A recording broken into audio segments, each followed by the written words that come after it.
I usually have it dimmer, but... Folks, welcome to the Jake Feinberg Show, and when the spirits call, they do so in unpredictable ways, and I get a chance today to speak to a decorated engineer, an award-winning engineer, at his studios, Castaway 7 Studios in Ventura, California.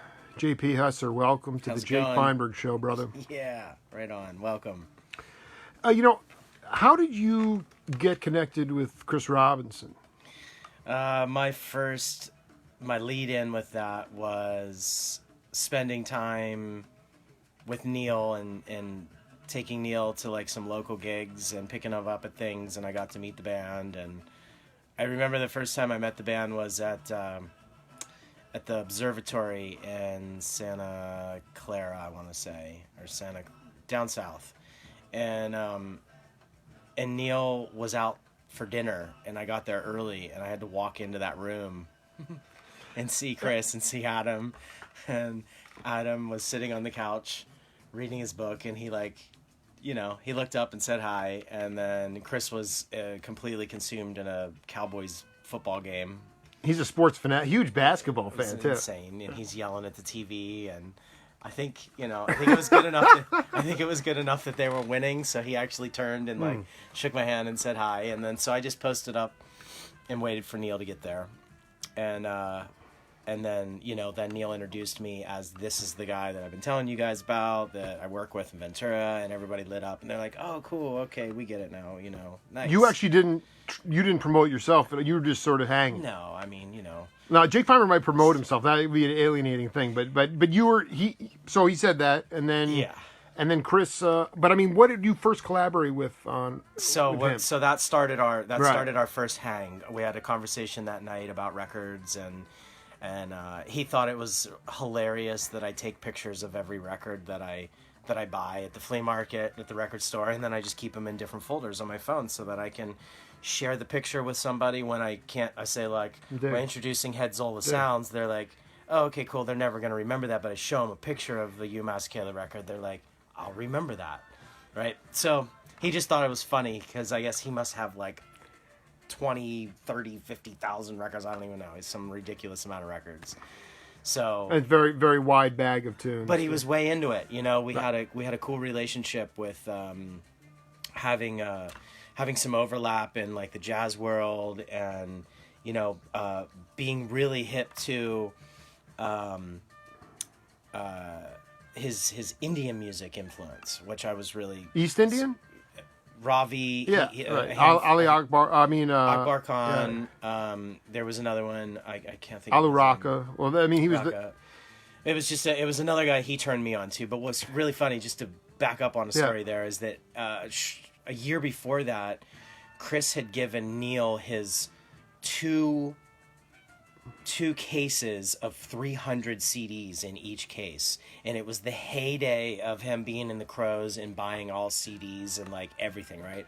Well, Neil went through it, and he he picked out some cool stuff, and before that he's like, hey, I want you to take these and do what you want with them, like go through them and just take what you want and copy what you want, whatever. So I had 600 CDs of Chris's from the 90s, and I was floored by how much world music was in there. Wow.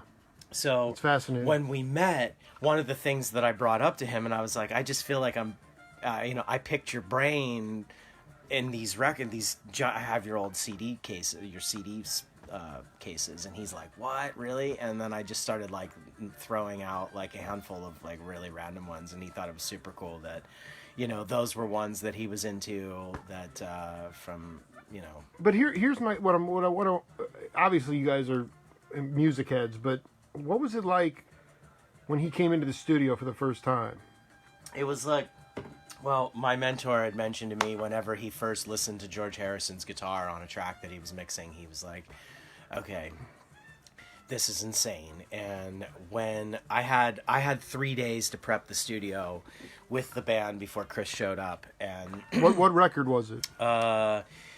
Well, it was a collection of those. If you lived here, you'd be home by now, and Any Way You Love, We Know How You Feel. So those were done in the same block of like 30 days, in combination with an extra couple months here working on parts with Adam and Neil separately. or without the band, just the two of them. So I had a few days to get prepped, to get the studio prepped with the band and all of the insanity of the load in of like all the gear and everything. And I had it all dialed in. And then I remember it, like, he gets there early. He's a morning guy, which is always kind of, trips me out to think that it's such a real, like, he's a rock and roller and a massive level, but yet he's the first guy up in the morning, making tea and, like, getting his day ready. And I'm like, how do you do that? How could you go all night long? Yeah, when you're tripping your balls off. And maybe he just doesn't sleep, I don't maybe know. he doesn't sleep. Maybe he doesn't sleep much. He probably's insomniac, It's something. But, so I had, my first opportunity there was like, okay, the room's prepped, everybody's dialed in, we're getting levels, and everybody's like grooving, and then Chris comes in first thing on the fourth day, and I had handpicked a few microphones that I wanted to try on his vocal, and I'll never forget being down in the control room and having a couple channels and just switching between the different microphones and hearing that voice. I mean, it was the voice. It was insane. Can you move your hand? People want to see your. It was insane. So we like different from live. Well, no, just embodying everything that you've listened to. I mean, I grew up, and I was born in 1978, so in 1991 the Crows were red hot, and I was 13, right. learning how to play guitar. So it's funny, we were born the same year, but I just missed the boat. I just wasn't that cultured when it came to music. But you love the Crows. Well, last time we talked, I told you about that shift and what happened with all of my buddies going down like more of the grungier thing, and I got turned on to Unplugged. Right, and, right. And it really like that. I'm sure that led into like, oh wow, these guys are doing it right now, and they're rock and roll band instead of just an acoustic thing, but blues and feel and soul and funkiness and. So it's just super rad. Just one of those moments. The first time that I heard that voice come through my monitors, I was grinning. Talk about that session or any session and how you take what you hear in your head and put it into a mix. Well, because I was just Tony Brownigal. I don't know if you know that name. He's a brilliant drummer, but he's also a producer. Down and he's got there's an engineer, Johnny Lee Shell, that I want to introduce you to as well. Cool. Texas cat, old school cats, and so he was just talking about the idea of you need a kind of a high, he was using different terms, but he was talking about different sounds on the hi-hat or the snare or the bass, but ultimately the engineer's genius is having that in your head. Yeah, and then being able to transpose that into the board. Right. So you take any album you want. What was the most challenging one and why for Castaway? It's the most challenging record. Or just take one. There's probably been tons. And why?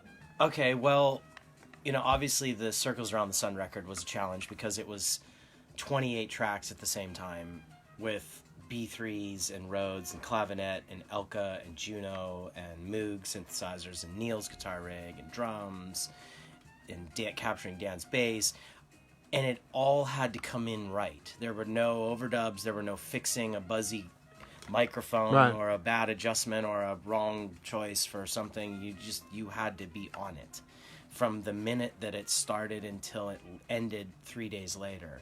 There were no mistakes, and that is unreal to think that happened the way that happened. What's a mistake? Can you give an example of a time there was a mistake and how it was? Sometimes there's issues with cables, or like you're not catching like some slight hum on something, or you're not catching like a crackle bit of this or that, and it's because it's like a distorted channel, but yet you're in the moment and you're just trying to pump through it, or something falls over, or there's all kinds of crazy factors that can go wrong with things, but God forbid, like the computer can crash. I'm blessed. This thing has been rock solid. We were talking about how I'm making an upgrade here shortly, and that brings a lot of energy into my life because I have to vet this system before I take this one out and put the next one in. So having a good rig to work with is like killer. And as part of the recording process, when you're doing a track for Cats and you're into the 26th minute of something, that's a lot of weight. it just keeps getting heavier and heavier and heavier, and you're trying not to like think about the system going like, oh my god, there's 28 tracks for 26 minutes. That's a lot of material coming in at the same time. So when that thing has ended for sure, and you hit the space bar and you hit save right away, you can take a breath, you know, and then you move on to your next thing. But you know, just those. So that's a challenge for me. Is big projects where I'm tracking the whole band together. I have to visualize what gear I'm using. And there's no time. I mean, the time factor is key too. You know, you're up against it. Dude, you're always on it. Time-wise, budget-wise. I mean, that's the life of an engineer. It's like, you know, they're asking you to do the most amount of work. And by the way, this is the best track on the album. This is a good one. This is just Fail is just he's feeling it here. You know, I mean, can you talk a little bit about to younger cats who, you know, definitely are thinking they want to go and produce and engineer authentic music. Can you just talk about how long they have to be in the wilderness for? And you know, I mean, for you, you cut yourself out of there with a machete. Yeah. So I mean, but from practical terms, what are the things that younger cats need to know from you today in order to get out of the wilderness? The thought process about music is what it can get challenging and could potentially affect the harmonics of the music, you know, the way that things are going together, because you begin to overprocess something and getting involved in a way that's affecting the tone. If you're not in the right place with that, you're making an effect on this music that's in front of you. And I found that I'd like to be as transparent as possible. I mean, it's what we had talked about the last time we spoke, was just learning the art on how to capture the instrument, how it is to start. And if you can master that first, if you can master recording the voice and a voiceover for an audiobook, and when someone puts that on, they know what it sounds like when they're standing in front of a person and they're talking to them. But you have to put a microphone there in front of that person and make it come through these speakers and sound just like that, like they're sitting in the room with you. That's extremely challenging. So learning these basic techniques as of an engineer is properly miking an acoustic, a drum set, learning a pattern on the electric I mean, guitar, can you talk about your technique as it relates to, I mean, what do you mic Totally. every drum, or do you Totally. do more sparse? I mean, you know, well, for instance, over the last weekend, I've been just having like these open jams here, and I found a sweet spot on my drum set with one ribbon mic that sounds incredible. A ribbon mic. Just one. Yeah, it's a Coles 4038, figure 8 rhythm ribbon mic. Beatles have them in their pictures, one above Ringo's kit all the time. You know, they did like all different types of drum bits with that, and it's a great microphone for just capturing the visual representation of like one spot on in the room that just looks at the drums just the right way. Gets just enough of the kick drum and just enough of the snare drum, and the cymbals aren't too brash, and you know, things just fit right. So that's like, I'll go from that to having a session come in where they want real pristine, like everything toned out. So you're using, you know, your 421s or your RE20 EV mics, and putting up a couple different snare mics to choose from, and really dialing into the work to be able to bring everything in and get adjustments for, you know, what's going on with each channel. And incredible B3 over there. I mean, it's a sick rig. I mean, the whole thing is, you know, I mean, what do you think that in your mind the most important tenets are as it relates to the vibe of the, how important is it about the vibe that the musicians bring to the session? Because I mean, like, you talk to studio cats, you know, guys like Steve Gadd, and the greatest drummer. I mean, he's a badass, but like, you know, like he'd be strung out, like passed out during an Al Di Meola session because he was so fucking wasted. And then he put some 3-part, you know, Elegant Gypsy or in front of him, and he just cook it, man. Yeah. You know, and so, you know, how do you deal with the vibe? You know, what if the vibe's not good? What do you do? I think like the best thing there, it's you're looking at, it's a 50-50 thing. Like the musician's vibe is just as important as producer or engineer's vibe. I have always wanted to create a space from zooming in on this picture up here, Yep. which is the original Castaway Studios in Pennsylvania, to Hold on. this guy. Little farmhouse In Altoona? Sinking Valley. In PA. Altoona? Yeah, right Maureen outside of Glunt wanted to know if that was you. Yeah, that's Altoona. Yeah, that's silly. Right. That's okay. where it started. Right. So that was the vision of like creating a vibe, creating a space for these musicians to like come in and be creative and to feel comfortable with the person that was in the room with them. Dig. Because when they dig things at home, they're not influenced by this like judgment. It's just them in their guitar, in their room, in their bathroom, in their back porch, wherever it is that they feel the most comfortable playing music. That's what I wanted to always create in this environment for an artist, is to be able to come in, feel good, feel confident in the person that they are hiring to do the job for them as well, but also just like provide a space, you know? So if I'm working with a client and they're moving, I'm working on the next step in front of them or the next step to come, because I'm trying to keep the momentum going. So if I have a guy comes in, he's like, I got a new tune idea, I want to cut some bass, I'll get the bass thing set up here, and then I'll go back to the back room and start miking the guitar amp or the kick drum or whatever's next, and I'll get out of his way to let him have the space here to do his part. And then whenever it's time, I'll come back in and he's like, cool, let's do this next, or what's next? And I go, well, I got this and this up. All right, awesome, you're on it, you know? So we keep the process moving so there's no like stall in that, like, well, let's see, how do we want to do this, you know? Like, and then the whole energy is just like, meh.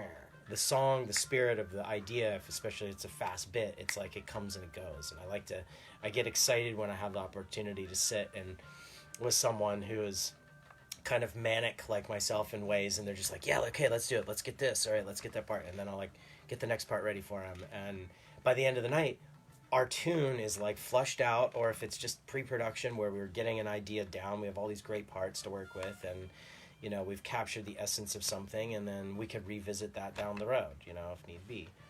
I want to ask you though, the just before you commit to all this new technology, I just want to relay a story. I've done a bevy of interviews with the great drummer Jim Keltner, and he used to call Bruce Botnick, who was the engineer for the Doors. Okay. And he would say, you know, Bruce, how do you get that? How can you get me that sound that Densmore gets on those Doors tunes that I'm hearing on the radio all the time, right? Now here's the thing.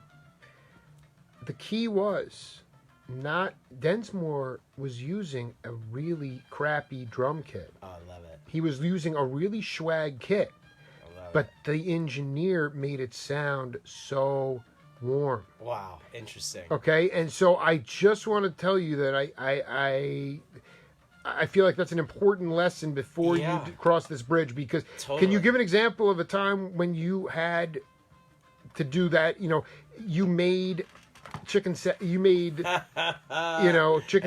out of every day at some point with something I'm working on. I'm always working on capturing something and putting it together for a client, you know, especially if I'm working with someone that's just younger and they're just getting started and they're learning. Can you give an example? Ropes.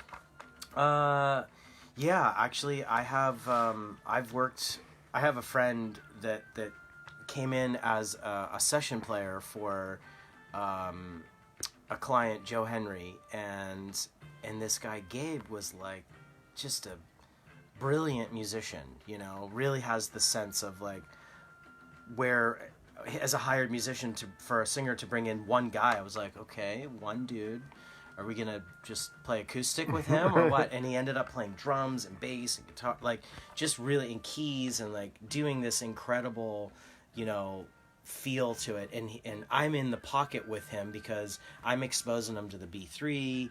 We're talking about Rhodes tones. We're talking about like what kind of drum thing we're working with, and like it doesn't have to be insane drums all the time. Like a mediocre kit can still sound amazing if you work it, but it's incredible whenever they put it together and they really learn how to make that stuff sing, you know. But I work with all levels of people here, you know. I'm not I work for the work, you know. I work for the music, and the opportunity. So, you know, I have that because of that. I'll pick up people that have just, this is their first recording, this is their first song. It's a parent who's paying for a kid to come in and sing on a karaoke track because they think, you know, they want the kid to have some experience singing in a studio environment. So I start there, and then, like, you know, like I said, I'll have Chuck in here in the evening, or this Chuck D's in, and, you know, the day before I had some like 15-year-old rapper from Oxnard. So it's an insane spectrum of everything, but everybody's getting treated in the same way with me. It's just, you can really feel that you want to do a good job for every client that you have, and I'm still green in this world, even though it's like I've been doing it for, you know, 17, 18 years, whatever. It's just something that, like, there's guys that do it for like 50 years. I mean, this George Martin thing, think about how insane that was, you know?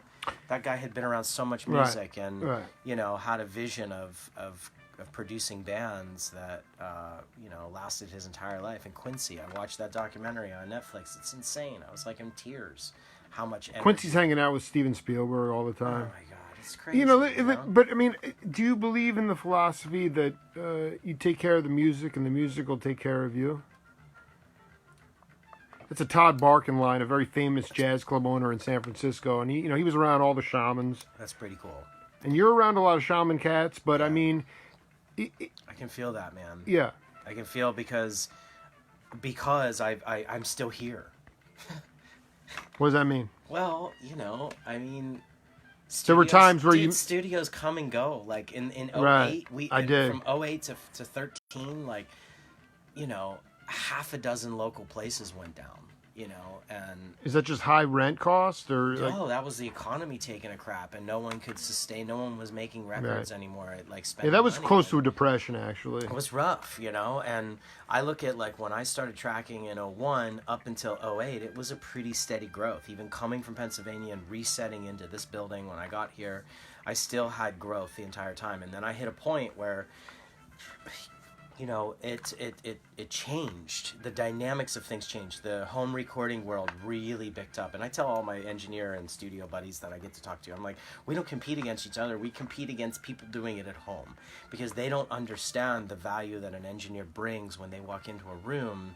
That's right. And everything is laid out for a person, at least like with the tools, with the gear, with the experience of the engineering aspect, with the miking techniques, you know, just the controlled rooms, the lighting and the feel, the power. There's so many factors that go into a cool spot, you know. To keep the creativity flowing, you got to be organized, and the more experience you have, the better you're actually able to deliver something for somebody, because it's like, we're all in a learning curve at all times. I'm constantly learning and wanting to get better at what I do, and mixing and other techniques and things that I feel like I need to spend time on. And a musician is kind of in the similar boat. They're always wanting to write better songs. Mm-hmm. When you make a link up with somebody and you really have a good energy with them, you can be, you know, you can work with people for a long time and be really, really efficient. And, people are having a ball watching you. I mean, hearing you. But you know what? Dan Horn is an engineer, he's a fantastic. But I want you to talk about the vibe Dan Horn brings as a musician into the studio in the times that you've worked with him. Like, what are the qualities of leadership? Because Dan controls that back room. He's a control freak. He owns the tilt of what's going on back there, and how those jams manage to make it as long as they do. Really? And yeah, cause you can hear that through the feed. Dan, I mean, you can. Okay, so here's the thing. Yeah. The feed and the record with circles around the sun is pretty damn close to the same thing. There's very little adjustment, trickery. It's them. So when it comes in, did you say adjustment trickery? You said adjustment trickery?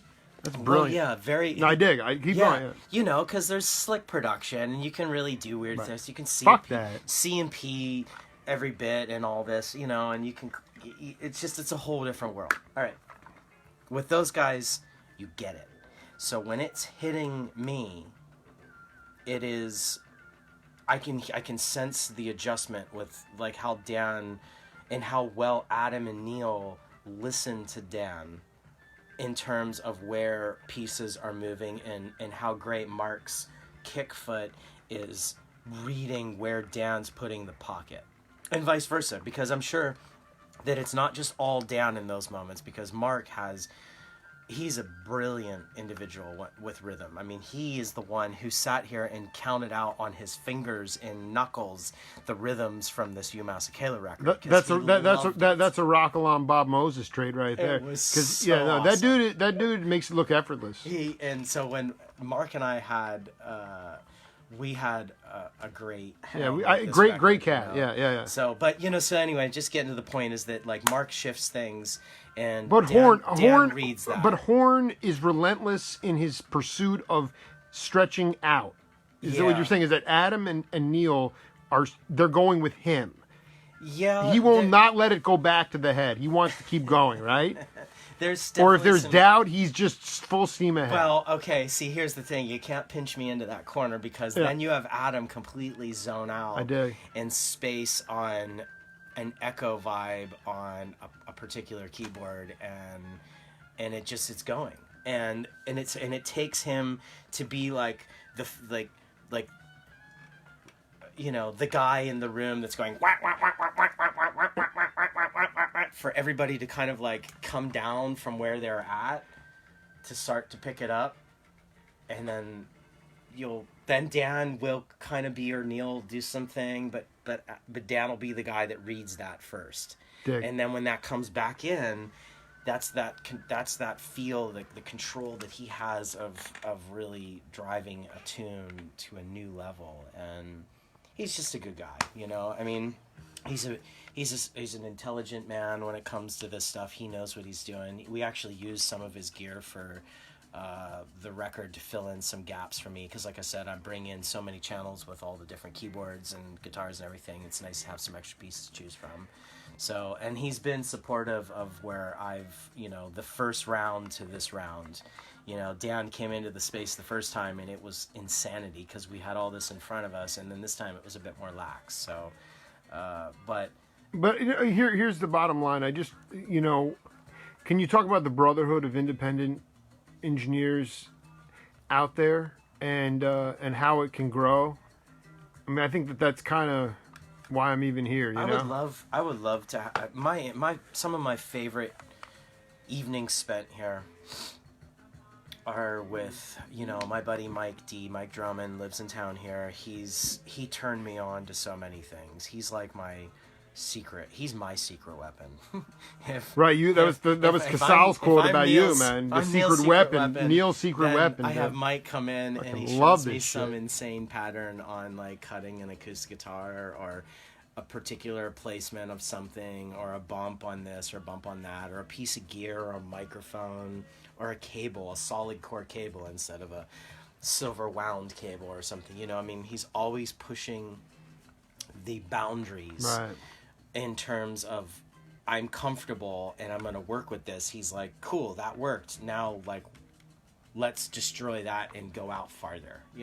Let's break that wall down that we just kind of built to work comfortably, and then go out to the next level. So, as an individual that's come into my life, as an engineer, him and I'll have the most solid 3-hour hang over here, and I'll be like, you want a lab tonight? And be like, yeah, what time?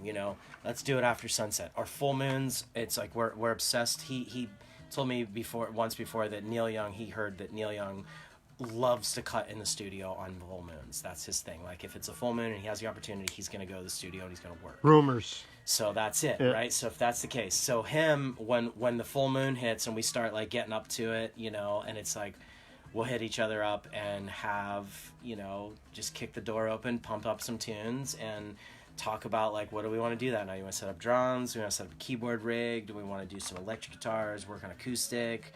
Like, try these different microphones out and try different combinations of things. And that is where I then bring that back into the real world of being an engineer for my community here, that you know, I'm bringing ideas and creativity from a place every year. It's getting better every year. You know, I'm getting better at what I do. And this room got tuned. And last October, we put in all the traps and the just diffuser the most wall. amazing regal. I mean, We got JJ Kale up on the wall there, gracing us for what it's worth, and the IPAs are everywhere. Now, here's the thing. One final question for you. yeah. Can you talk about in Pennsylvania in the barn? How What? that started. No. I'm talking about the most humbled time that you were. What was the time that you were at the bottom? At the bottom. And what I'm saying is, all I'm saying is, you're here now. You don't need to. Yeah. What's going on now is, Yeah. we are in the. Be here now. I mean, But I'm talking about when you were. This template was. What did you just in a couple of sentences? Yeah. In a couple of sentences, what did you learn from that? I mean, Right. what did you take? What did you take away from it? Well, so just first, I would say is I don't know if the bottom was in Pennsylvania. I think the reality of it is that you start off with something and you have a lot of energy, and you also have you could be a humble person. You know? I mean, listen first, talk later. Like listen to what someone has to say, listen to what they're playing first, and then talk later. And if there's any advice with like when you're at the bottom, for me, that the Pennsylvania run in the house was a learning process. I was excited because I thought like I could do this.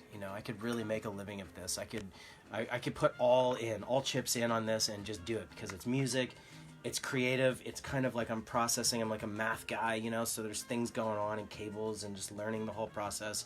But so I can't consider that the bottom. I would feel like there were points out here after I got going and the challenges that you're up against in an environment when your business like what? Like what? Your business, like I said in 2008, Well, that was that was a long time ago though. I know. I had spent. What's the most recent challenge? The most recent challenge is not the bottom. The bottom probably would have been like, wow, I've been working at this for several years, and now the economy is like really stalled out, and I'm worried about paying my rent. And it's not so much like, it was just about the finances of putting things in place to continue doing this. That was a tough one. Whereas in the beginning in PA, it was like $460 a month for that building, for that farmhouse, so you could do like one job a month and be good, Here you have to really push for it. So the bottom end of things, it just depends if it's like the struggle of the business or struggle of the engineering. But, I've always taken things regardless of whether I believed. When I got the call from Chris to make that record, I told you first time, I was like, I did that job, but I didn't. I was like, I'm gonna do it. That's it. I'm gonna do it. I'm gonna figure it out. I had never really worked in such an insane studio world compared to this. Right. I was in a new place for a handful of weeks, and then I came back here, but I had to go into a new place and learn how to do it, and it wasn't like I went in there with my buddy's band for a week and got to screw around with stuff. I had CR coming in on the fourth day, and I needed to be ready to go and make it sound like their next record. That was the pressure. And what I'm getting at is in post production, how much? I mean, did you get? Did that? I mean, Adam was pretty relentless with you on the Circles album. Yeah. He had a lot, but I mean, on the CR's got to make that call. But I mean, how much did you own that whole process, or did? Dude, I did all of it up there. I did so much. I mean, what was, if anything? I was a little sad that he didn't put me in the credits of that record. I will say that. All right, well, I'm glad you put it out there, that dude. That was a bit of a bummer. There was a thing where it was Unicorn Studios or Brotherhood Arts Laboratory right. or something, and I was like, really, of all people that like loves music, like to actually cut me out of something that I worked really hard for. I thought I was. You get paid for it? Paid well, great. Paid well, but not credited. Paid well, and I had a CR, great time. Get credit this cat. Credit these engineers. And credit these studios, man. They work hard for you, and they love you at the same time. I did. But in any event, at the end of the day, JP, you keep going on the righteous path, and it's going to keep working out. And it was a ball to hang with you, man. Thanks for coming People were inspired to hear this. Welcome to Ventura, California, too. You know, I don't know if you've been here before. Have you been up? No, well, I mean, not really on the seaside. I dig it here. I dig it. It's the Wild West still, you know. Yeah, folks, we'll be back with Buzzy Feet in about an hour. Until then, this is the Jay Feinberg Show. Later.